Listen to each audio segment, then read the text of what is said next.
Coucou! Aujourd'hui, je vais vous faire deux recettes de poulet. Moi, je ne les cuis pas aujourd'hui. C'est super bien si on les congèle. C'est des recettes de poulet, donc mon poulet va mariner.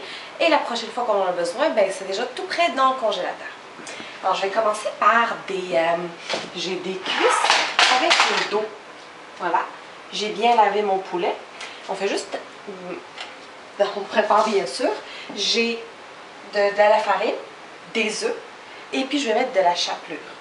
Alors je vais battre mes œufs un tout petit peu.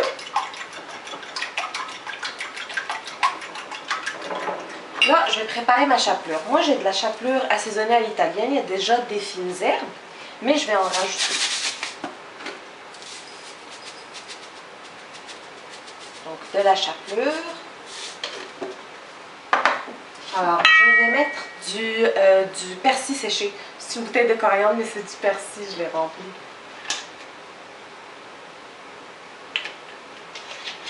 Ma chapelure va goûter mieux. Et puis, ben, étant donné que même si ça ne marine pas nécessairement, mais sauf que, étant donné que ça reste au congélo, donc ça va prendre de la saveur. Ça, c'est mon origan. Ça sent bon. Puis, je vais mettre de l'ail, de l'oignon, pardon. Ça peut être de l'oignon émincé. Ça, c'est juste des flocons d'oignon. Ça va se passer à mon goût. Ça va ressembler un peu au poulet frit, sauf que ça va être fait au four. Et puis, ça goûte aussi bon, sinon mieux. Là, j'ai un petit peu de thym moulu. On mélange un peu toutes les fines herbes qu'on veut, tant que ce soit mélangeable et que ça ne soit pas trop bizarre. Un petit peu de poivre. Et on mélange ça.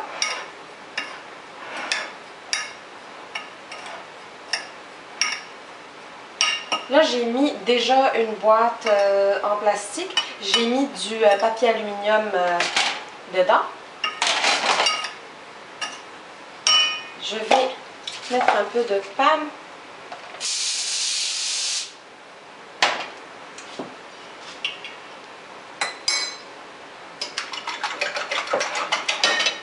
Là, je vais prendre une cuisse.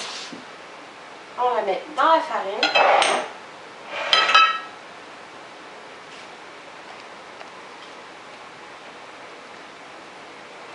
Voilà. Dans l'œuf.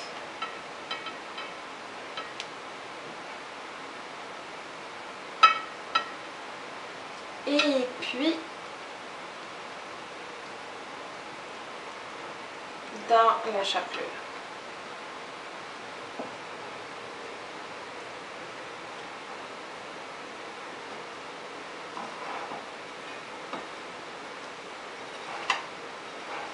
On va aussi tricher un petit peu puis s'aider de nos doigts.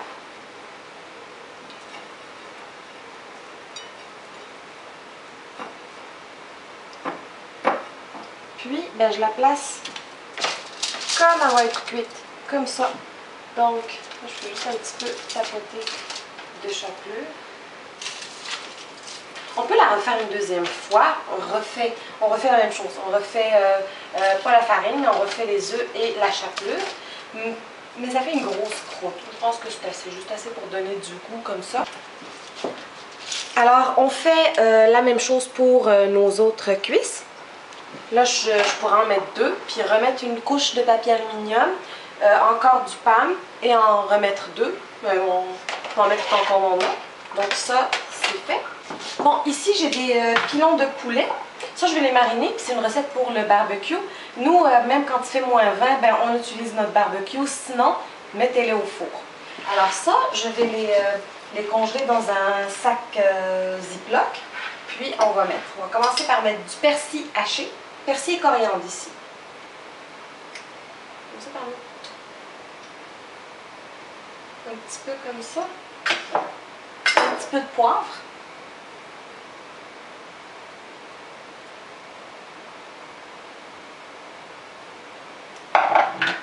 De l'huile d'olive.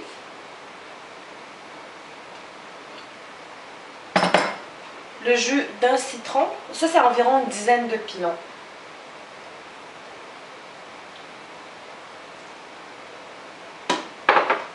et de la moutarde. Je vais mettre 2 cuillères à thé, mais bien remplies de moutarde.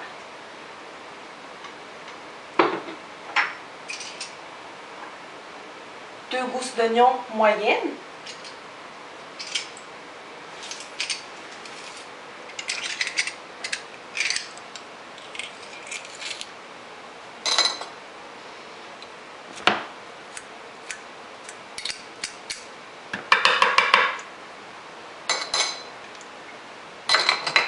On mélange ça comme il faut et on met dans un sac Ziploc.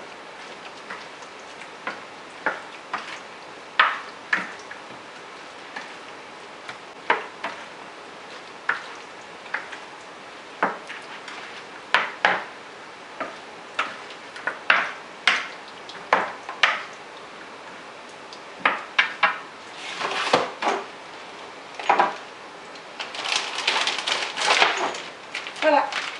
Alors pour les hauts de cuisse qui sont panés et qu'on va mettre au four, environ 420 degrés au four pour 40 minutes. Mais ça dépend de votre four, donc c'est sûr qu'il vaut mieux vérifier la température interne ou le goûter. Et puis ben, sur le barbecue, ben, ça va dépendre de votre barbecue, c'est vraiment à vérifier. Les pilons prennent moins de temps. Puis au four, même chose. Au four, 30 minutes, ça devrait être assez pour le pilon à 420 degrés. J'ai pas de photo pour vous prêt parce que ben, je ne les mange pas tout de suite.